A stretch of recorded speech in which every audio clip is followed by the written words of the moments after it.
भगवान का ध्यान करें। कब करें? हर चीज का एक समय होता ना।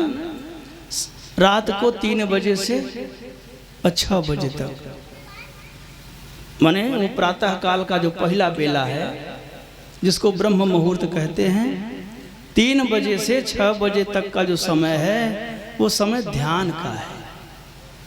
इसी मुहूर्त में भगवान का ध्यान करेंगे तो भगवान आपको मिल जाएंगे, क्योंकि उस मुहूर्त का नाम ही है ब्रह्म बेला, ब्रह्म मुहूर्त। अब वो ब्रह्म मुहूर्त है मतलब ईश्वरीय मुहूर्त है। जो भी काम करना है उसी समय करिए। जिस काम को सबसे ज़्यादा आप रुचिकर समझते हो वो काम उसी समय करिए, वो बहुत अच्छा बनेगा। विद्यार्थी कोई है, पढ़ना चाहता है और पढ़ने में खूब तेज होना चाहता है, टॉपर होना चाहता है, इसी समय पढ़े।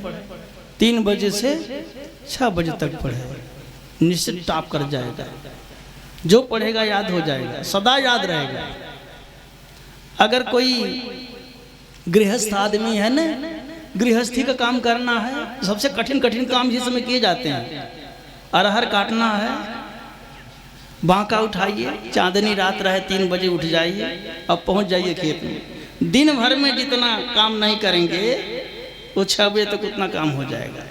भूसा घर में धरना है, सबसे कठिन काम है गृहस्थी का, किसानी का। उठाइए झाल बोरा, जुट जाइए, देखिए सुबह होते होते सब काम सर हो जाएगा। जो भी ऑफिशियल काम करना है, किसी नेता से मिलना है, उसे एकदम सुबह उठ जाइए, नहाइए धोइए, धमक जाइए उसके दरवाजे पे, एकदम रंगे हाथ मिल जाएगा आपको। कोई बहाना नहीं कर पाएगा, क्योंकि वही समय सोता रहता है। एकदम पहुंच जाएंगे, उसके घर पर पकड़ लेंगे, जो काम कराना है कर दीजिएगा। तो देखिए भाई, वो समय गृहस्थी का काम हो, चाहे विद्यार्थी का काम हो, चाहे साधु का काम भजन करना है, उसी समय भजन गावे, एकदम फलीभूत हो जाएगा। अगर आप सोना चाहते हैं ना, आलसी हैं, तो उसी समय सोइए, 3 से 6 एकदम सोइए, कोई काम न डिस्टर्ब न करे कोई, कमरा बंद करके 3 से 6 सोइए। देखिए बहुत गहरी नींद आती है उस समय, नहीं आती है? अरे जिसको नींद न आने की बीमारी वो उस समय सोता है, वो ब्रह्म मुहूर्त है। जो भी काम करना है, सन्यासी योग करे, भगत भक्ति करे, गृहस्थ गृहस्थी करे, विद्यार्थी पढ़ाई करे, जिसका जो काम है अपना अपना काम करिए, उसी समय सिद्ध हो जाएगा। लेकिन व्यास जी कहते हैं ये समय अन्य काम का नहीं है, विशेष रूप से ये समय भजन का है।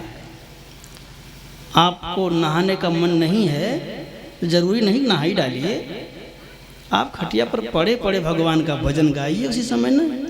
हृदय में ध्यान करिए भगवान का।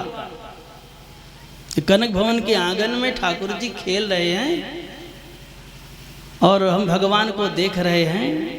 एकदम नीला शरीर है उनका, नीलम मणि की तरह, नीले बादल की तरह, नील कमल की तरह, पीला पीला झगुली पहने हैं, घुंघराले लुटराले बाल हैं, बड़ी बड़ी आँखें कजरारी, पाँव में पैजनियाँ बंधी हुई है, और ठाकुर जी चारों हाथ पर से चल रहे हैं। कई मैया दुलार रही हैं। वो दृश्य अपने मन में सोचिए और सोच के निहाल हो जाएंगे जी, वो साकार हो जाएंगे ठाकुर जी। भीतर देखेंगे, कभी बाहर भी प्रकट हो जाएंगे।